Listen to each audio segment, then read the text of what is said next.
بسم اللہ الرحمن الرحیم نحمدہ ونصلی علی رسولہ الکریم اما بعد فاعوذ باللہ من الشیطان الرجیم بسم اللہ الرحمن الرحیم۔ میں ہوں پروفیسر حکیم اسحاق سلطان اور اپنے یوٹیوب چینل سے آپ کو خوش آمدید کہتا ہوں۔ دوستو، آج آپ کے لیے ایک نئی ویڈیو لے آیا ہوں۔ اس کے لیے مجھے بہت سارے دوستوں نے اصرار بھی کیا اور مجھے میسج بھی کیے کہ سردیوں کے موسم میں اکثر لوگوں کو جو خارش ہوتی ہے وہ بہت بڑھ جاتی ہے، خاص طور پر وہ خارش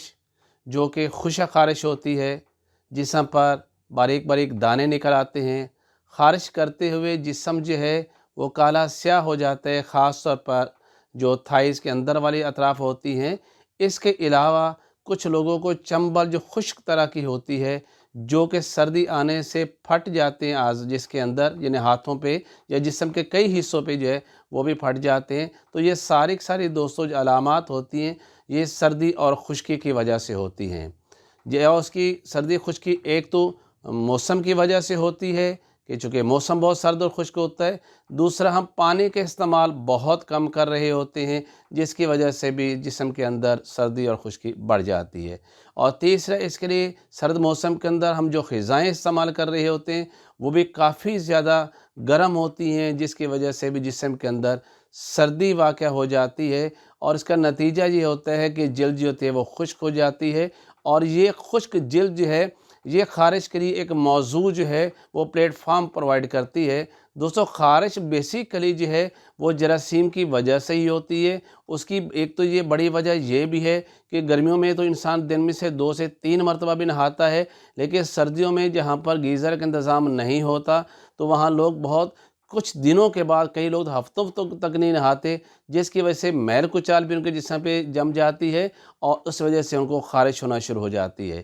خارش کا علاج جب بھی طب یونانی نے کیا ہے، اس میں جہاں اندرونی یعنی کھانے کی دوائیاں دی ہیں وہاں لگانے کی دوا ضرور دی ہے، کیونکہ کھانے کی وجہ سے ہم جسم کے اندر ہر خشکی کو جو ہے اس کا مزاج ہم تبدیل کر دیتے ہیں، سردی خشکی کو ہم گرمی خشکی میں تبدیل کر دیتے ہیں، جس کی وجہ سے سردی کی تمام علامات ختم ہو جاتی ہیں۔ لیکن چونکہ یہ ایک جراثیمی بیماری ہوتی ہے، اس لیے جراثیم کو مارنے والی ادویات ہیں وہ بھی لازمی طور پر ہمیں تیل میں ملا کے لگانی ہوتی ہیں، کیونکہ اگر ہم صرف کھانے کے ادویات دیتے جائیں گے، نو ڈاؤٹ کہ اس سے بھی یہ جراثیم مریں گے، لیکن اس سپیڈ سے نہیں مریں گے جتنی جلدی ہمیں آرام چاہیے ہوتا ہے۔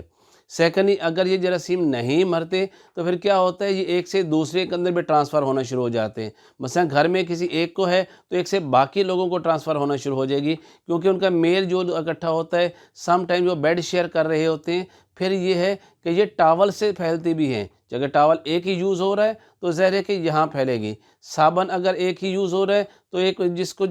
خارش ہے اس کے جراثیم دوسرے لوگوں کو بھی لگ جائیں گے۔ اس لیے لازمی طور پر احتیاط کرنی ہوگی کہ گھر میں اگر ایک شخص کو خارش ہے تو اس کو اپنے کپڑے الگ سے دھلوانے چاہیے، ٹب کے اندر اس کو باقاعدہ الٹا استری کروانا چاہیے، اس کے بستر کو کوئی اور دوسرا یوز نہ کرے، اس کا صابن بالکل الگ ہونا چاہیے اور اس کے ٹاول بالکل الگ ہونا چاہیے، تاکہ باقی گھر کے ممبران اس سے محفوظ رہیں۔ لیکن ایک چیز پھر ذہن میں رکھیے، اگر گھر میں 4 افراد رہتے ہیں اور چاروں کو خارش ہے تو چاروں جب تک ٹھیک نہیں ہوں گے وہ خارش نہیں اس گھر سے ختم ہوگی، بلکہ ایک سے دوسرے کو لگنے کے پھر جو ہے وہ چانسز بہت زیادہ ہوں گے۔ تو دوستو، اس لیے بڑا ہی آسان سا جو میرا نسخہ ہے، جو میں بہت سارے لوگوں کو استعمال بھی کروایا اور سب کا 30-32 سال سے میں استعمال کروا رہا ہوں، الحمدللہ کبھی بھی مجھے شکایت نہیں ہوئی کہ مجھے آرام نہیں آیا۔ الحمدللہ سارے کے سارے مریض ٹھیک ہوتے ہیں، حتیٰ کہ چمبل بھی اس سے ٹھیک ہو جاتی ہے، خشک خارش اس سے بہت جلدی ٹھیک ہو جاتی ہے۔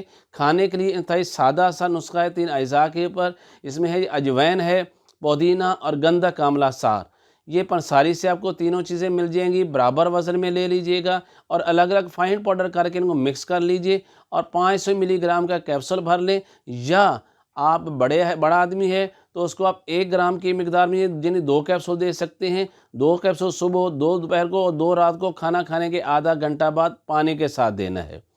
اور اگر بچے ہیں تو اس کی مقدار آپ عمر کے مطابق کم بھی کر سکتے ہیں۔ اس کے علاوہ لگانے کے لیے یہ دوائی ہے جو کہ بنانی بھی بڑی آسان ہے، ساری کی ساری چیزیں آپ کو پنساری سے بھی مل سکتی ہیں اور کسی کیمسٹ سے بھی مل سکتی ہیں۔ پہلی چیز ہے اسے بوریک ایسڈ، جسے ہم کہتے ہیں یہ سہاگے کا پاؤڈر ہوتا ہے، لیکن کیمسٹ سے آپ کو بوریک ایسڈ کے نام پہ ہی ملے گا۔ دوسرا ہے کہ آپ کو zinc powder, zinc oxide powder ملے گا، یہ بھی کیمسٹ کی دکان سے ملے گا۔ اور تیسرا ہے سلفر پاؤڈر،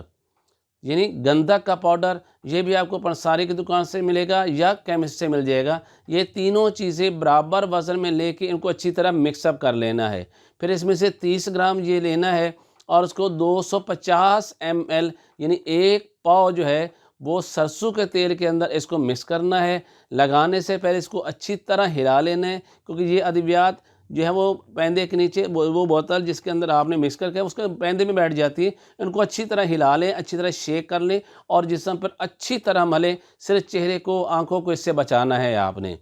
اور باقی جہاں بھی خارش ہے اس کو اچھی طرح ملیں گے تو انشاءاللہ آپ دیکھیں گے صرف 3 دن کے اندر، چاہے جتنی بھی خارش کیوں نہیں ہوگی، چاہے زخم ہی کیوں نہ ہو گئے ہوں، حتیٰ کہ وہ جو دانے تھے، وہ جلد سیاہ ہو رہی تھی، وہ بھی انشاءاللہ بالکل ٹھیک ہو جائے گی۔ اور کرنا یہ کہ رات کو آپ نے لگانا ہے اور صبح آپ نے نہا لینا ہے۔ جس ٹائم آپ بالکل خارش ٹھیک ہو جائیں تو اپنے بستر کی چادر بھی اچھی طرح، تکیے کا کور جو ہے، اور اگر لحاف لے رہے ہیں تو اس کے کور کو بھی اچھی طرح اس کو صفائی اور دھلائی کروا لیں تاکہ اس کے جراثیم جو ہیں وہ بھی ختم ہو جائیں، اور ان کپڑوں میں اگر کوئی جراثیم چھپے ہوئے ہیں تو وہ دوبارہ آپ میں خارش پیدا نہ کریں۔ اس سے ہٹ کے ایک بہت چیز ہے، جسم طب یونانی نے جراثیم کو مارنے کے لیے یا یونیسیلولر جتنے بھی ہمارے پاس پیراسائٹس وغیرہ آ رہے ہیں، جیسے کہ سر میں جوئیں وغیرہ ہو جاتی ہیں یا اس طرح کی کوئی بھی چیز، ان کو مارنے کے طب یونانی جو مرکری کا استعمال جو ہے لوکلی طور پہ بہت اچھی طرح استعمال کروایا، یعنی مقامی طور کھانے کے لیے نہیں، لگانے کے لیے۔ چونکہ مرکری تیل میں حل نہیں ہوتی تو مرکری کا ایک کمپاؤنڈ ہے جو پنساری سے مل جاتا ہے اور جو کہ واٹر سالوبل بھی ہوتا ہے، جن میں پانی میں حل بھی ہو جاتا ہے، وہ ہے دار چکنا۔ پنساری سے آپ نے دار چکنا لینا ہے، سپوز آپ نے لیے 5 گرام۔ اب آپ اس کو جو ہے 5 گرام دار چکنے کو اچھی طرح فائن پاؤڈر کریں، جیسے ٹال کا پاؤڈر ہوتا ہے، اس طرح آپ نے کر لینا ہے، اور اس کو آپ نے پھر تھوڑا تھوڑا گلیسرین ڈال کے کسی برتن میں اچھی طرح سے مکس کرتے جائیں تو یہ دار چکنے کا پاؤڈر اس کے اندر جو ہے گلیسرین اس میں اچھی طرح مکس ہو جائے گا، بالکل کلیئر، ایسے جیسے اس کے نظر ہی نہیں اس کے ذرات آئیں گے۔ اس کو مزید پتلا کرنے کے لیے، ڈیلیوٹ کرنے کے لیے اس کے اندر 500 ml جو ہے وہ آپ اس میں پانی ڈال دیجئے گا۔ اس کو مکس اپ کر کے رکھ لیجئے گا۔ رات کو سونے سے پہلے چہرے پہ نہیں لگانا، آنکھوں پہ نہیں لگانا۔ اگر سر کے اندر دانے ہیں تو وہاں پر آپ اسے لگا سکتے ہیں، جلد کے اندر خارش ہے، دانے جہاں کہیں بھی ہے وہاں پر آپ اس کو لگا سکتے ہیں۔ اور اس کے لگانے کے بعد آپ نے سرسوں کا تیل سمپل جو ہے وہ آپ نے لگا دینا ہے تاکہ آپ کے جسم پر خشکی مزید نہ بڑھے، اور صبح آپ نے نہا لینا ہے۔ صرف 3 دن آپ کو لگانے سے، کھانے والی دوائی میں نے آپ کو پہلے بتا دی ہے، اجوائن، پودینہ اور ادرک کا مرکب میں نے آپ کو بتایا ہے، کھانے کے لیے وہ آپ نے استعمال کرنا ہے، اور لگانے کے لیے یہ جو میں نے آپ کو لوشن بتایا ہے آپ نے یہ استعمال کرنا ہے۔ تو آپ دیکھیں گے جس قسم کی بھی ڈھیٹ قسم کے بھی خارش کیوں نہ ہو وہ انشاءاللہ بالکل ٹھیک ہو جائے گی، اور کالے سیاہ داغ جو پڑ چکے ہوتے ہیں وہ بھی بالکل صاف ہو جائیں گے، اور اگر زخم ہو چکے ہیں تو ان کے لگانے سے وہ زخم بھی ٹھیک ہو جائیں گے۔ آپ نے پریشان نہیں ہونا، یہ دوا کسی قسم کا بھی سائیڈ ایفیکٹ نہیں کرتی، اور پھر اتنی ڈیلیوٹ ہے، اتنی منیمم مقدار کے اندر دار چکنس کے اندر ہے جس کے آفٹر ایفیکٹس نہیں ہوتے۔ پروفیسر حکیم اسحاق سلطان فرام لاہور، پاکستان۔